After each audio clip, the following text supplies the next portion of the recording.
Hi, I'm Phra Goh. I'm a Buddhist monk of the Thai Theravāda tradition. I am currently the advisor to the Buddhist Youth Network, but I'm a resident monk at Palelai Buddhist Temple.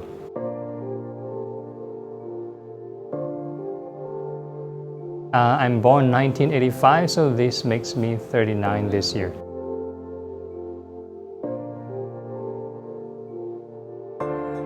Okay, I became a monk 2008, so I'm a monk for 16 years. Yeah, because we do not have salaries, so we do not have CPF.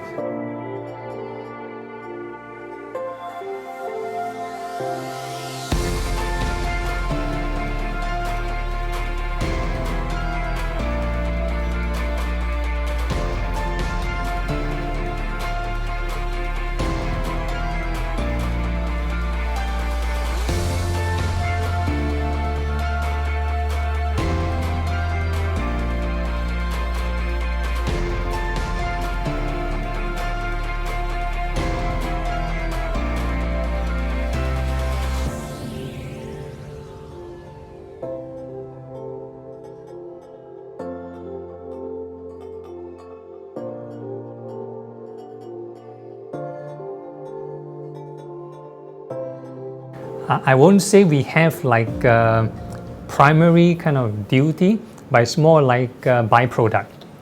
By being, by practicing ourselves, we sometimes receive a lot of counseling, people who need help, need advice. So indirectly we're helping. And sometimes they may not be Buddhist, they have some issues. And like for right now, if let's say I conduct meditation classes, it's open to all groups, and people want to learn how to achieve inner peace. So I think that would be the contribution to stress, or we talk about mental wellness. So I think that would be a byproduct. Yeah. I have no position, so I have no salary. Yeah. So this temple actually provide certain transportation means like the EasyLink card. For example, our medical expenses are fully paid by them. They even buy insurance for us. So like financially, we don't really need to worry. Or sometimes if certain volunteers want to offer us a lift, they want to ask, oh, Venerable Sir, do you need any help? You can please let me know. Right, so it's like, okay, if you can provide transportation, then I'll just ask from them. Or sometimes my parents may just book a Grab. So there are many ways to go about it. Yeah. Future is very uncertain. In fact, we have this reflection that all beings go through birth, aging, sickness, and eventually we will pass away. So sometimes people come to the temple and they want to do this future divination, they're praying. In fact, we have one lot that does this. So sometimes, I remember when I was in Malaysia, it is a forest monastery, so they do not have these divination lots and stuff like that. So some people come in and they want to ask about the future. I don't want to be cheeky, but in my mind I was like thinking, okay, everybody will go through birth, aging, and death. So I understand most people do want to plan ahead, which is nothing wrong, but we normally will kind of, I would say, get attached. We kind of over worry too much, yeah, if we cling on to it, and sometimes it can be very depressing or very draining. So future-wise, for monks, we are not supposed to worry too much. So one of the interesting trainings when I was a junior monk, my mentor sent me to very rural parts of Thailand, the hill tribes region, where there's really nothing, no electricity, the roads, the buildings are really, really underdeveloped, and we have to walk for miles to collect food with the arms round with a bowl. So we really understand what's the basic necessities of life so that we can stay anywhere. We can stay anywhere. So that's the kind of like, I would say, maybe essential kind of life skill training for the monastics, yeah, so that we don't really need to worry about other things too much. I would say depends on circumstances. So currently right now, peacetime, no big ceremonies, one monk per room. Some very grand occasion, like some consecration ceremony, they invite like 200 monks. I remember we had to stay in the hall. They just roll a carpet and everybody sleeps side by side. Yeah, so it depends on situation. Yeah. Yeah, very good question. So in our monastery, we do have meat dishes. We are not like compulsory vegetarian kind of tradition. So again, a lot of people think that I'm vegetarian, so they ask me, what's your diet? So I'll tell them I'm flexitarian. So whatever you offer, I just makan. We have a condition though, unless the meat, we know it's purposely killed for us, we see, hear or suspect that is deliberately killed for us, then we can reject. But if it's like meant for the household and out of kindness, they want to offer a portion to us, we have to be gracious and accept. Yeah.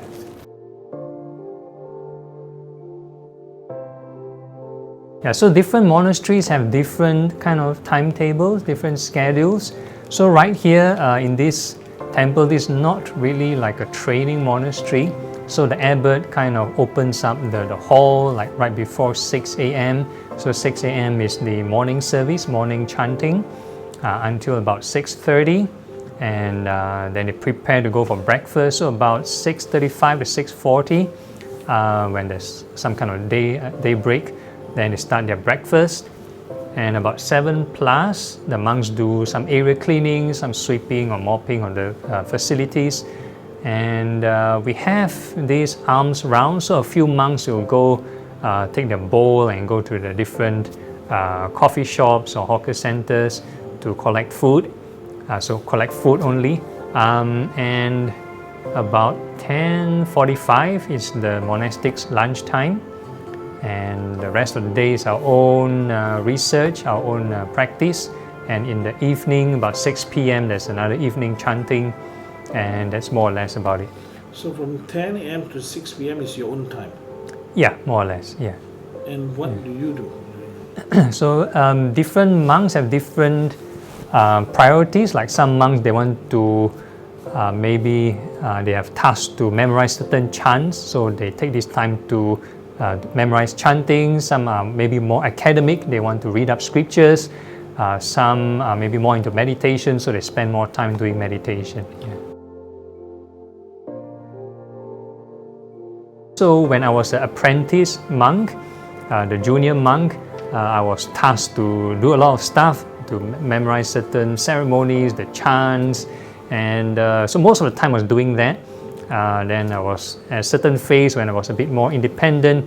I was like doing, reading scriptures to deepen my understanding, doing research, and and probably the current phase I'm more into like teaching. So I need to again read up scripture and prepare PowerPoint presentations and materials. Yeah. Yeah, definitely. I kind of find the transition pretty fulfilling, because before I ordained, I was already like practicing meditation. So I think in a lot of monastics' mind is more on getting a certain lifestyle that can channel more energy into the spiritual practice and not be tied down by mundane kind of worries. So as a monastic, because we are not supposed to, at least in our tradition, we are not supposed to work for money, so we don't have to worry about the bills and everything, so we can kind of spend more time on the spiritual practice. So I find that phase quite fulfilling, and my current phase is more like transiting into probably teaching. Yeah. The Pali language itself, no, but we do chant in the Pali language. So it's all Romanized in English letters. I would say Pali language is a language that is used to canonize the Theravāda Buddhist scriptures. It's not really a living spoken language. Desire, there are actually two types. One is the positive type and one is the negative type. So the negative kind of desire is the one that's unrealistic expectation, or if you worry too much, so that's or greed or any kind of anger, so that is the harmful one that causes our suffering. Then there are positive kind of desire, if you want to aim to be a better person, become purer, so that is the good kind of desire. So that is actually encouraged in our religion. So I would always like to make a joke between the two different traditions. Again, this is just a joke. So I would say the Theravāda tradition, I would call it the Kyasi Buddhists. That means afraid to die. So our concept is to quickly gain liberation or quickly gain enlightenment so that we won't get reborn again, so that we don't have to die. So we don't have to repeat so many cycles. Whereas the Mahayana Buddhists, I would call them the Kyasu Buddhists. Okay. Yeah, so Kyasu means afraid to lose. Because their priorities are more like aiming to achieve Buddhahood. That means to become a Buddha in future. So in order to do that, they need many lifetimes to perfect their virtues. So some of them might claim to take eons, or some of them even want to delay their enlightenment to save more people. So that's their direction. So they are I would call them the Kyasu Buddhists. Yeah. Okay, so at least scripturally, the minimum criteria would be if a person is free from greed and anger. So that would be the minimum criteria. Enlightenment, there are different stages. So that would be like close towards the end stage if a person is free from greed and anger.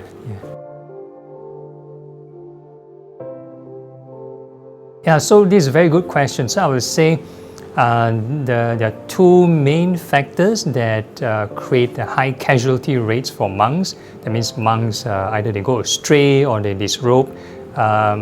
Women and money. Women and money, yeah. So I remember when I was a junior monk, my mentor will tell me, okay, you treat the red packet as a red card. Soccer, the referee will give you a red card.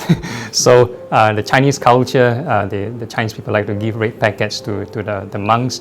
And sometimes if the so-called monks accumulate too much money, then there will be temptations, what to buy and stuff like that. So it's a bit hard to control. So in the junior years, we are trained or ingrained with our monastic rules not to touch money. So this is for our tradition. For physical money. Not yeah, correct. We are not supposed, ideally not supposed to touch and use it for personal use. So if let's say, if ideally there is an attendant, then the attendant can accept the money for us. So if somebody wants to make an offering and we have a lay person who is like our helper, they can be our financial manager, so they help to keep the money for us. So that is one way. But if let's say the monks doesn't have a helper, a lay person to help them, no, they can take on their own, but they need to reflect wisely on how they use it. Yeah. Our rules, especially in our tradition, we try not to have physical contact with the person of the opposite gender. So especially in the Thai culture, they're very careful. Even if the women want to pass the monk something, the monks have to have an intermediary object to receive the gift.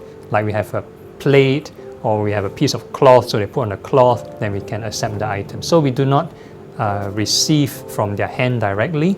So that's for the Thai culture.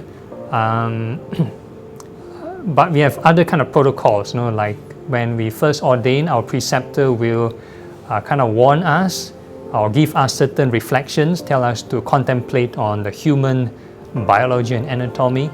So that when you look at people, it's like, okay, flesh and blood and bones and stuff like that. Yeah. What about eye contact?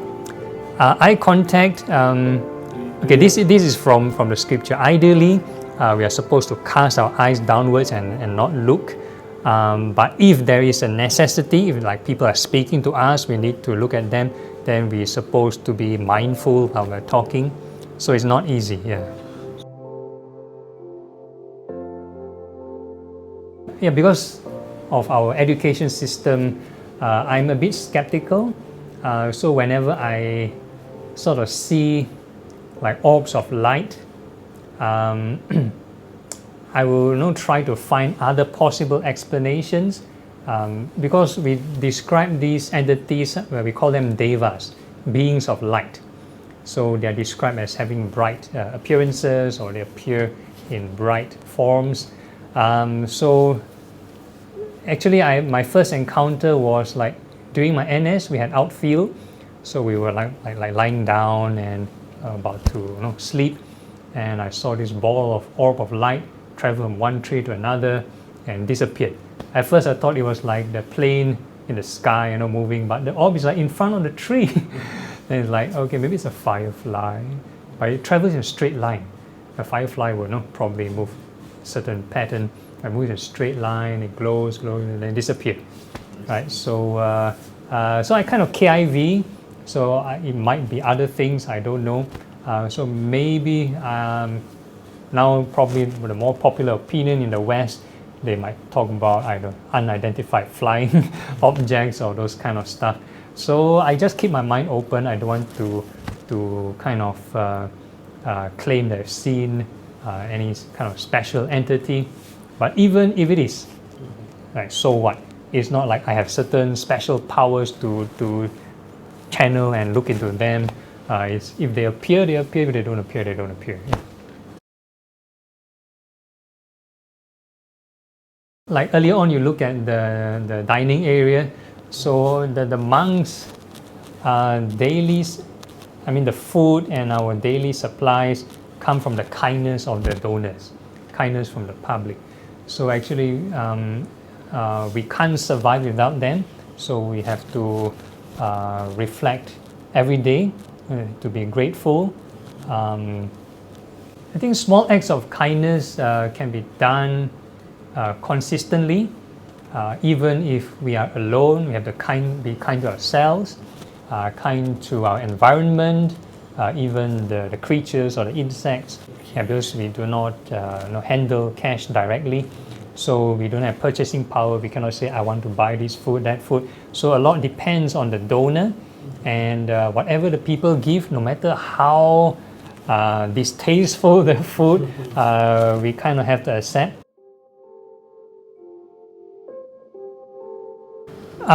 Definitely. Probably it's more common for Buddhist countries due to maybe socio-economic reasons. They can send a child to stay in the temple from young, and the temple can provide them with education, food, and lodgings. So the monastics there probably more. Probably in Singapore, not much incentive. So not many places they don't feed the child from young and stuff like that. So we do not have much probably government support in that respect. So it's more of people who really want to renounce the worldly life, then they choose the monkhood. Yeah. Okay, in terms of physical items, we relinquish everything. So the only things we're allowed to have when we ordain is one bowl and a set of 3 robes.